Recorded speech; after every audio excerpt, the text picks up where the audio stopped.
제가 설교를 준비할 때 가끔 이제 이 본문에 등장하는 인물들의 마음을 이렇게 좀 묵상해 볼 때가 있습니다. 그럴 때 노래들이 떠오를 때가 있어요. 은혜스러운 복음성가나 CCM이 떠오르기도 하지만 가끔은 일반 가요가 떠오릅니다. 제가 오늘 설교를 준비할 때 떠오른 가사는 노래는 여러분이라는 노래예요. 지금 갸우뚱하셔도 제가 앞부분 가사 불러드리면 거의 다 아실 거예요. 워낙 내공이 있는 가수들이 불렀기 때문에 제가 흉내는 못 내겠습니다. 가사가 이렇게 시작하죠. 네가 만약 괴로울 때면 내가 위로해 줄게. 네가 만약에 서러울 때면 내가 눈물이 되어 줄게. 이런 가사예요. 네가 만약에 기쁠 때면 또 내가 웃음이 되어 주고, 허전하고 쓸쓸할 때 내가 너의 벗이 되어 주겠다. 이제 이런 가사예요. 그러다가 이제 곡이 절정으로 가면 나는 너의 이제 이렇게 가는 거죠.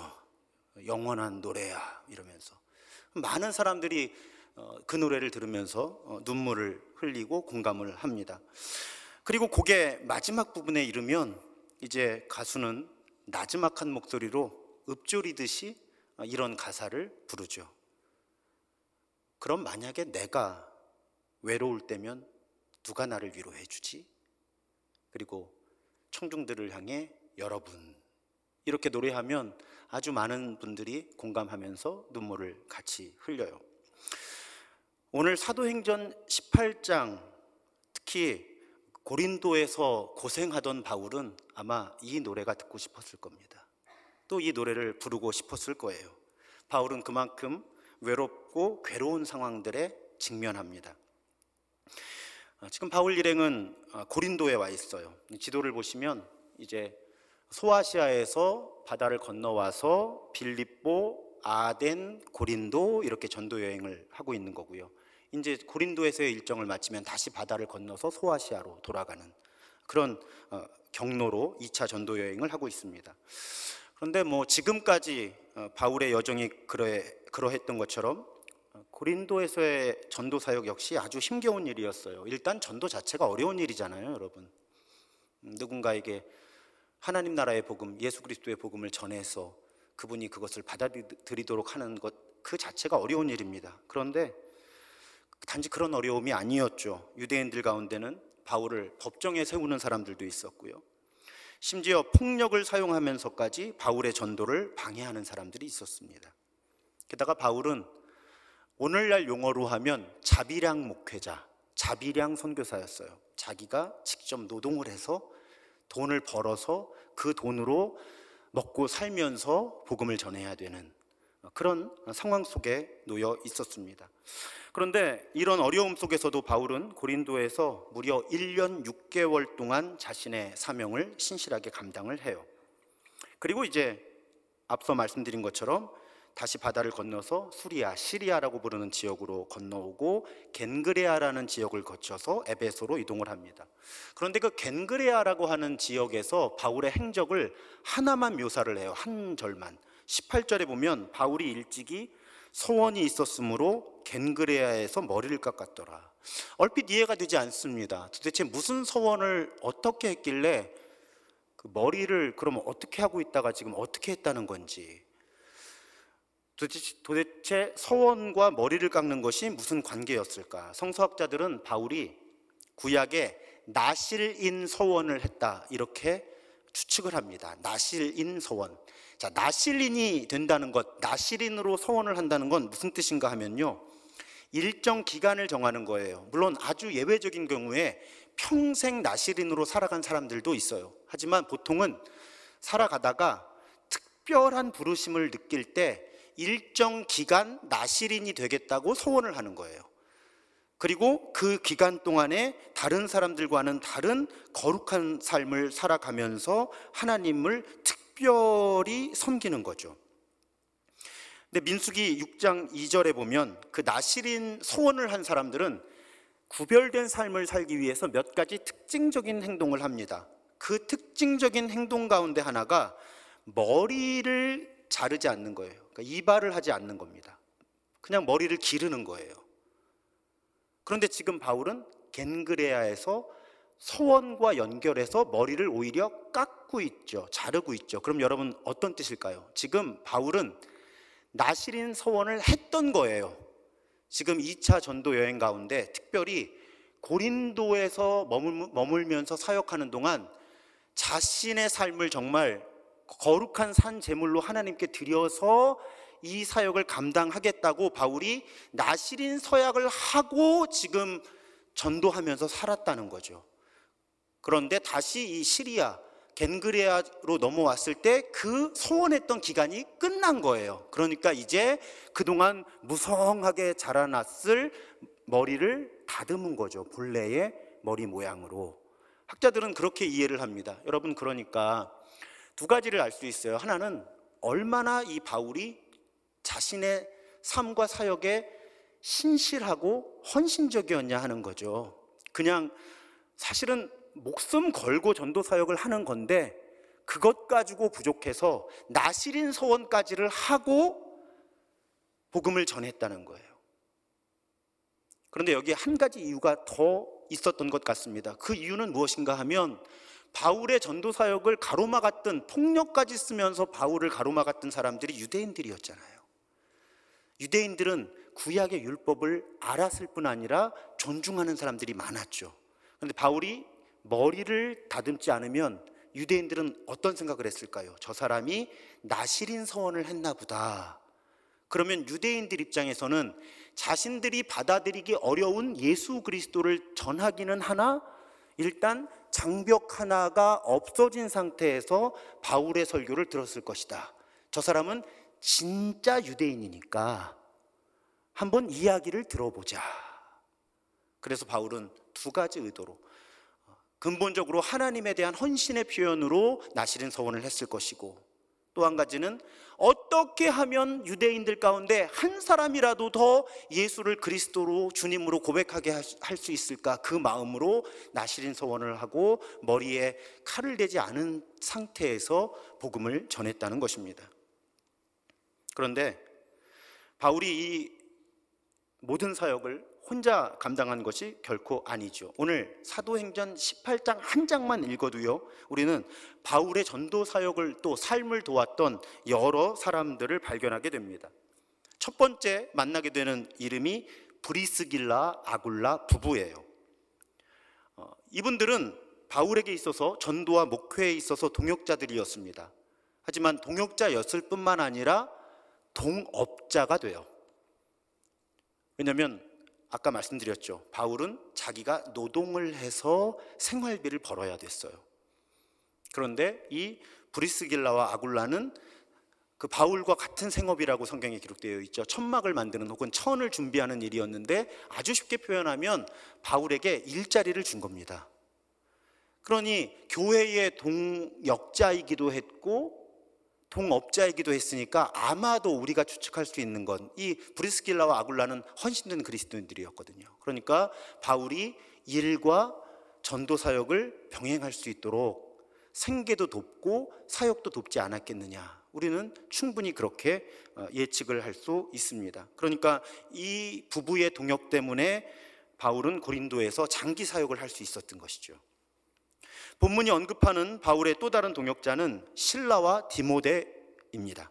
5절에 보면 실라와 디모데가 마게도냐로부터 내려오매 바울이 하나님의 말씀에 붙잡혀 유대인들에게 예수는 그리스도라 밝히 증언하니, 이렇게 되어 있어요. 여러분, 여기서 붙잡혀라고 번역된 헬라어는 무엇인가에 의해서 지배당했다, 이런 뜻이에요. 혹은 무엇인가에 의해서 소유당했다, 이런 뜻입니다. 그러니까 바울은 원래 이 실라와 디모데가 같은 전도팀이었잖아요. 그런데 사정상 헤어져 있었던 거예요. 다시 재회하게 되었을 때 하나님의 말씀에 다시 지배당해서 예수가 그리스도라는 증언을 더욱 힘있게 할 수 있었다는 것입니다.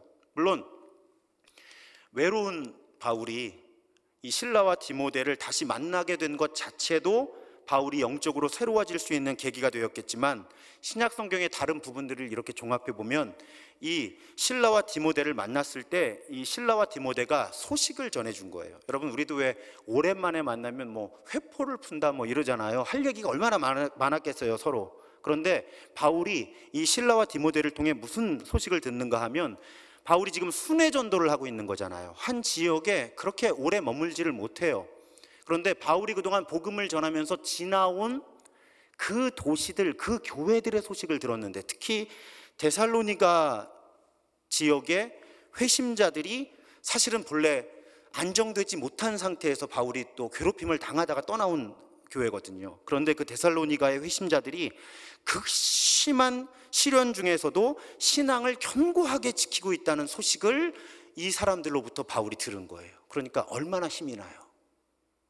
얼마나 힘이 나요. 의미가 부여되는 거예요. 내가 헛수고를 하고 있는 것이 아니라 내가 정말 신실하게 복음을 전하면 그 지역의 교회들이 생존할 뿐만 아니라 예수 그리스도의 증인으로 그렇게 부흥하는구나. 그 고백 속에서 사도 바울이 힘을 얻는 것입니다. 그런데 그것 외에 또 다른 정보가 있어요. 이 바울과 실라 디모데가 다시 만났을 때 이분들이 빌립보에서 온 후원금을 바울에게 전달해 준 거예요.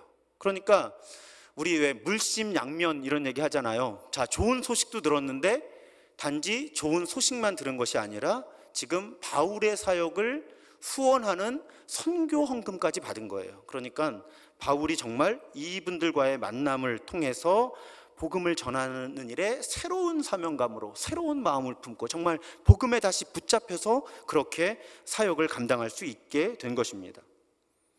또 있어요. 바울의 동역자가 되어줄 뿐 아니라 이후에 또 바울의 의미 있는 동역자가 되는 분이 한 분 더 있는데, 아볼로라고 하는 분입니다. 24절에 보면 알렉산드리아에서 난 아볼로라 하는 유대인이 에베소에 이르니 이 사람은 언변이 좋고 성경에 능통한 자라.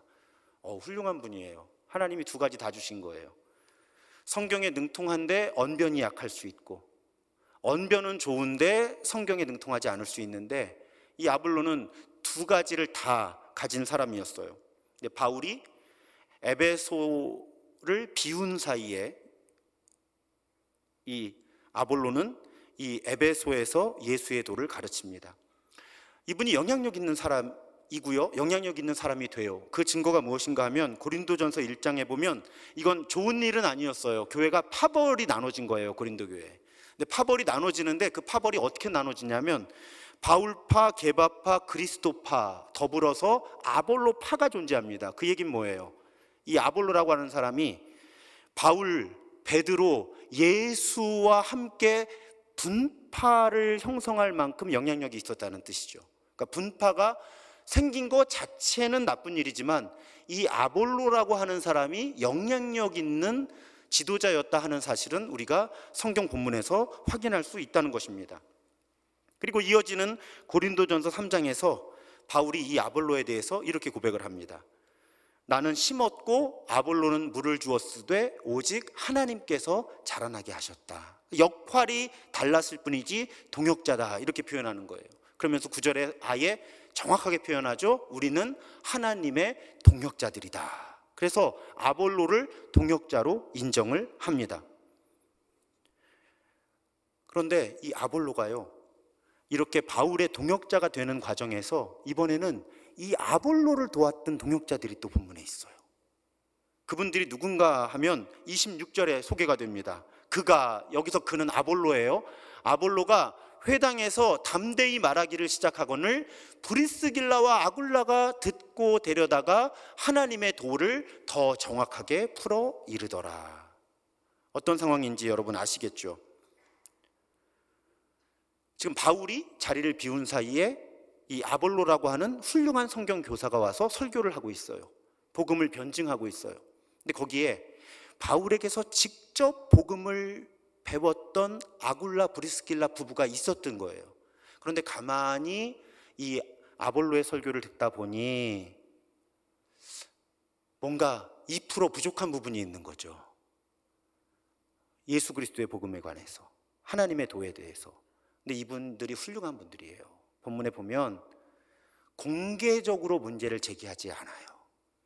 공개적으로 아볼로 선생님 질문이 있습니다, 우리는 바울 선생님한테 예수 그리스도의 복음에 대해서, 하나님의 도에 대해서 이렇게 배웠는데 선생님의 지금 설교에 보면, 선생님의 강의에 보면 그 부분이 비어 있는데 선생님 혹시 이런 거 모르시는 거 아닙니까? 이렇게 하지 않았다는 거예요. 본문에 보면 따로 데려다가, 어떤 그래서 한글 성경에 보면 집으로 초대를 해서 서로 이야기를 나눈 거예요. 그래서 하나님 나라의 도에 대해서, 예수 그리스도의 복음에 대해서 아볼로에게 부족한 부분을 채워주는 겁니다. 그런데 본문에 드러나지 않지만 저도 설교자의 입장에서 생각을 해보면 이 아볼로가 훌륭한 분인 거예요. 이미 성경에 통달해 있고 커뮤니케이션 능력까지 탁월한 교사였어요. 그런데 이 아굴라 브리스길라 부부가 조용히 만나자고 해서 당신의 가르침이 아마도 처음에 이렇게 표현하지 않았을까요? 너무 훌륭한 가르침을 주셔서 감사합니다. 바울 선생님 안 계신 동안에 우리가 걱정했는데 아볼로 선생님을 통해서 훌륭한 가르침을 얻어서 너무 감사합니다. 아마 이렇게 시작하지 않았을까요? 그리고 대화가 무르익을 때 그런데 하면서 이제 이런 부분들이 조금 채워지시면 우리가 더 많은 은혜를 받을 것 같습니다. 그리고 아볼로는 그 제안을 받아들이죠.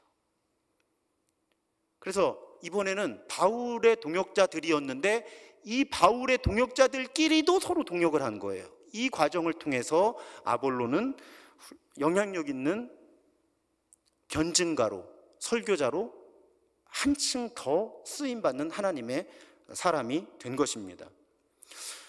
여러분, 사실 우리는 주인공에 집중하기가 쉬워요. 그렇게 보면 오늘 사도행전 18장은 사도 바울의 제2차 전도 여행입니다. 그러면 이 이야기를 이끌고 가는 사람은 바울이다 하고 바울에게만 시선을 고정하기가 쉬워요. 그런데 여러분, 오늘 이 18장 한 장에만 봐도 바울의 사역은 아굴라 브리스길라 부부, 실라와 디모데, 아볼로와 같은, 그리고 사실은 이 본문에 기록되지 않은 여러 동역자들이 함께 했기 때문에 가능했다는 거죠. 그리고 그런 동역을 통해서 바울의 전도 사역은 더 많은 결실을 거둘 수 있었을 것입니다. 여러분, 이렇게 동역을 통해서 하나님 나라의 일은 이루어지는 거예요. 교회란 이런 곳입니다.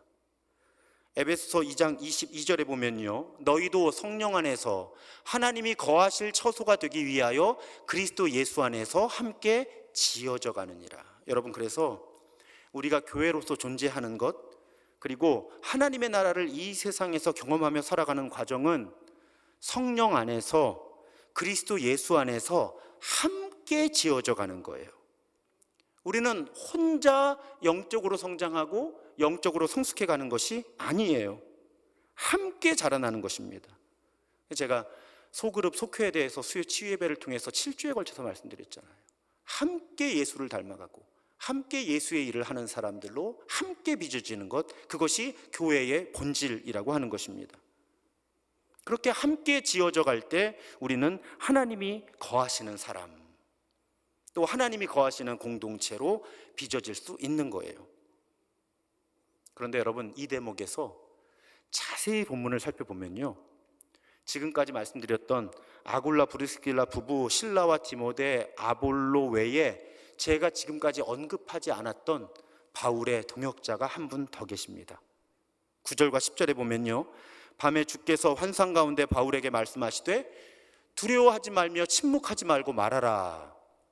내가 너와 함께 있음에 어떤 사람도 너를 대적하여 해롭게 할 자가 없으리니 이는 이 성중에 내 백성이 많음이라. 여러분, 우리가 성경을 읽어나갈 때 제가 가끔 말씀드리죠, 위인전기 읽는 게 아니에요. 성경에 이 사람은 이런 일을 했구나, 이 사람은 이런 일을 했구나, 이 사람은 이런 일을 했구나, 이 사람들을 본받아야 되겠다. 여러분, 성경은 그런 책이 아닙니다. 성경의 등장인물들이 이야기를 이끌어가는 것처럼 분명히 보여요. 하지만 여러분, 어떤 때는 보이게, 하지만 아주 많은 경우에 보이지 않게, 드러나지 않게 하나님께서 그 성경 속의 인물들과 함께 하셔서 그 이야기를 이끌어 가시는 거예요. 여러분, 이 부분을 놓치면 우리는 성경을 반의 반쪽도 못 읽어내는 거예요. 성경은 위인전기가 아니에요. 성경의 주어는 하나님입니다. 그 본문에 하나님이 드러나지 않는 것처럼 보일지라도 심지어 우리는 그 행간에서 하나님을 읽어낼 수 있어야 성경을 제대로 읽어내는 거예요. 그런데 오늘 본문은 친절하게 하나님이 스스로를 드러내시기까지 해요. 바울이 고린도에서 어려운 형편에 놓였을 때 주께서 직접 나타나셔서 바울에게 두려워하지 말고 복음을 말하라고 그렇게 바울을 위로하시고 격려하십니다. 여러분, 그렇게 보면요, 주인공은 하나님이신 거예요. 지금 바울에게 아굴라 브리스길라 부부, 실라와 디모데, 아볼로와 같은 동역자를 만나게 하신 분도 하나님이시잖아요. 그런데 하나님은 그렇게 바울에게 동역자들을 보내주시는 선에서 머무시는 하나님이 아니라 직접 바울을 찾아오셔서 바울의 동역자가 되어주시는 하나님이시라는 거예요, 오늘 본문을 보면. 그런데 사랑하는 여러분, 오늘 본문에서 바울에게 동역자들을 만나게 하시고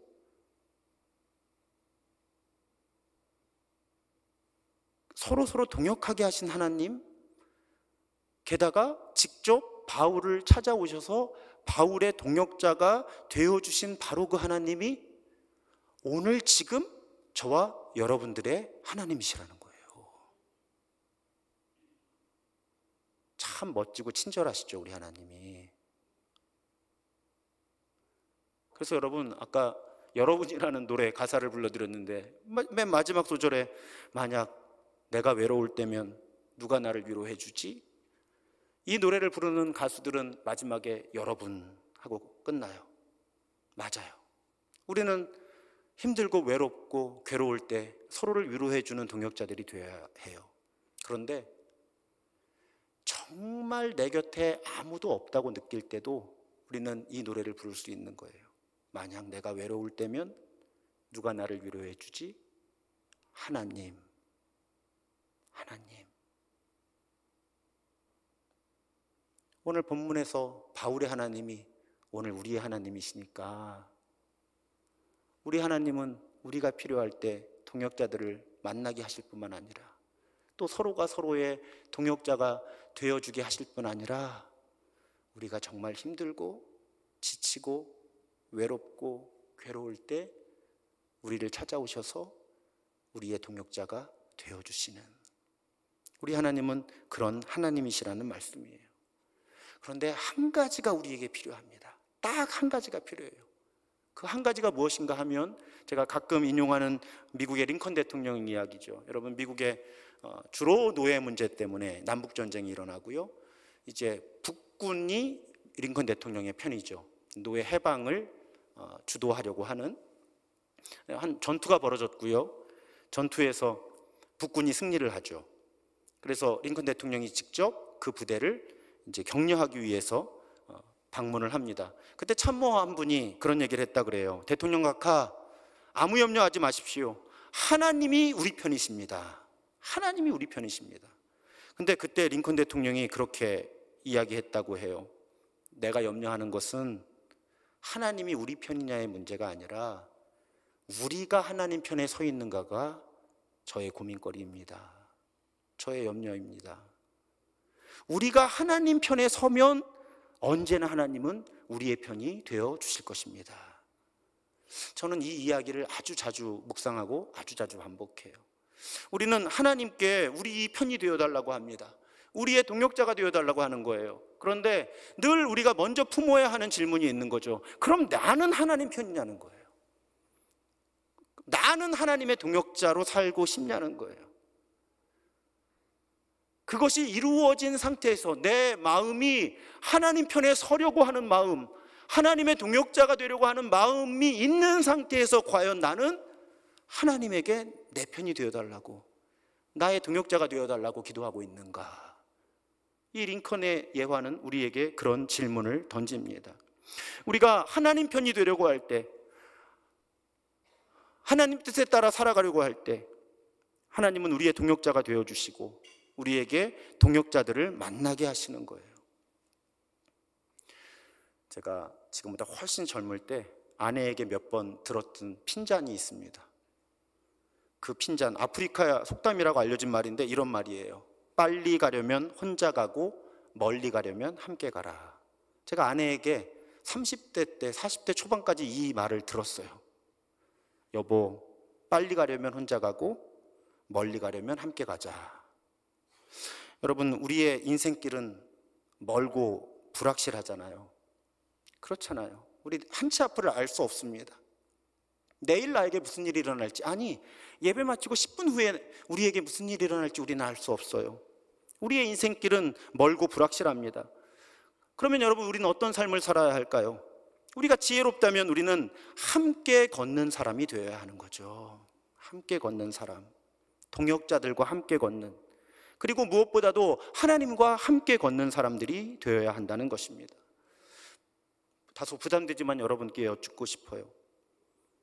오늘 여러분께는 어떤 동역자들이 있습니까? 그리고 여러분은 누구의 동역자가 되어주고 계십니까? 그리고 무엇보다 여러분, 하나님의 동역자로 살아가고 계십니까?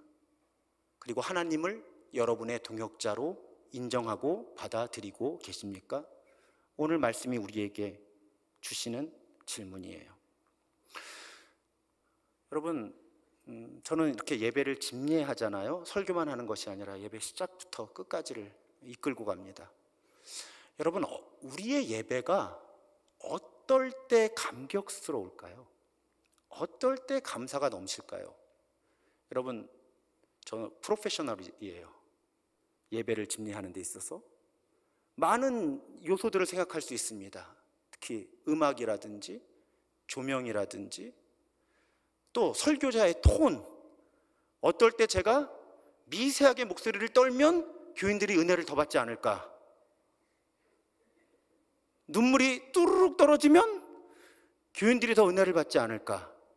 여러분, 사실은 오늘날 예배 기획, 예배 준비에서 이런 요소들은 너무나 중요한 부분을 차지하고 있어요. 근데 여러분, 어떤 예배가 정말로 감격스러울까요? 어떤 예배가 정말로 감사가 넘칠까요? 저는 이런 생각을 해봅니다. 여러분, 일제강점기에 독립운동하는 분들을 다룬 영화나 한국전쟁의 어떤 전쟁 영화에 보면 거기에 왜 전우회가 있잖아요. 동지회가. 그러면 흩어져서 다 작전을 해요. 미션을 감당하죠. 전투를 합니다. 그럼 전투를 하다 보면 사람이 죽잖아요. 다치잖아요.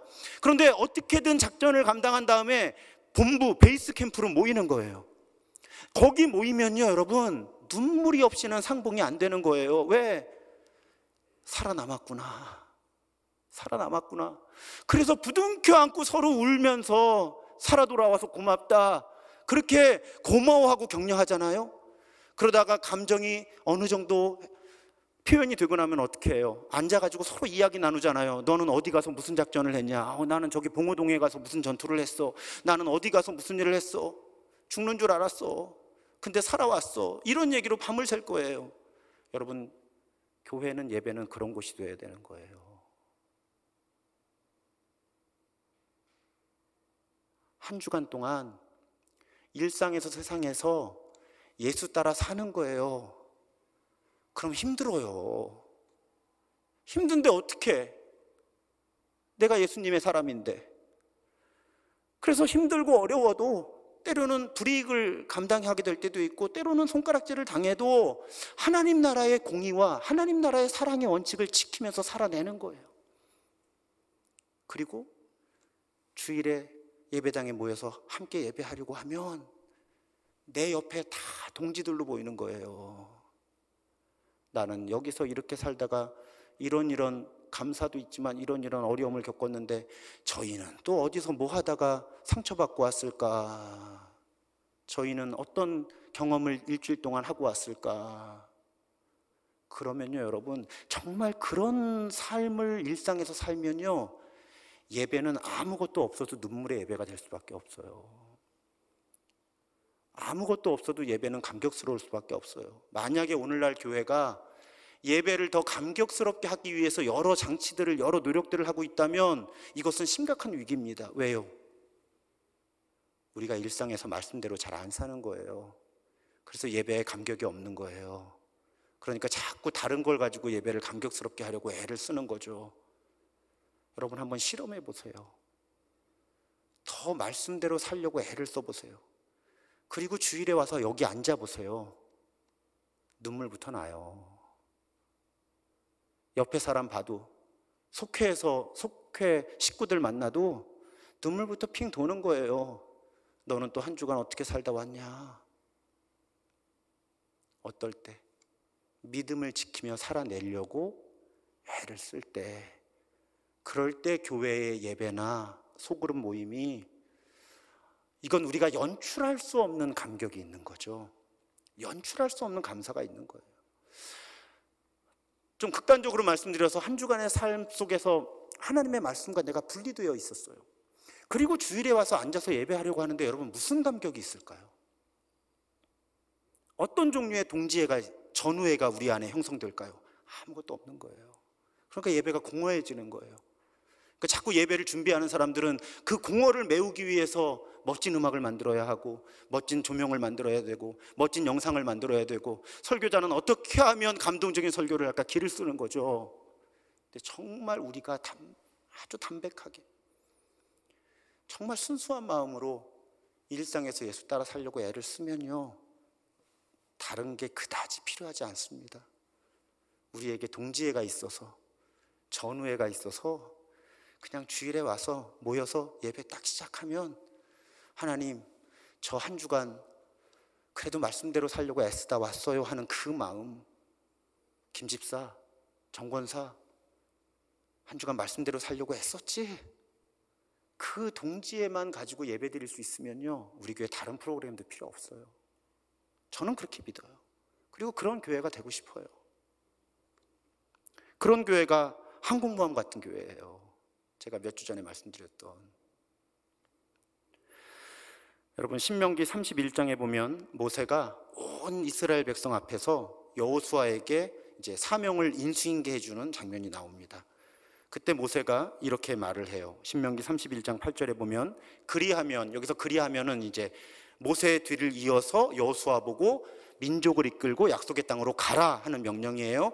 그렇게 하면 여호와 그가 내 앞에서 가시며 너와 함께 하사 너를 떠나지 아니하시며 버리지 아니하시리니 너는 두려워하지 말아라, 놀라지 말아라.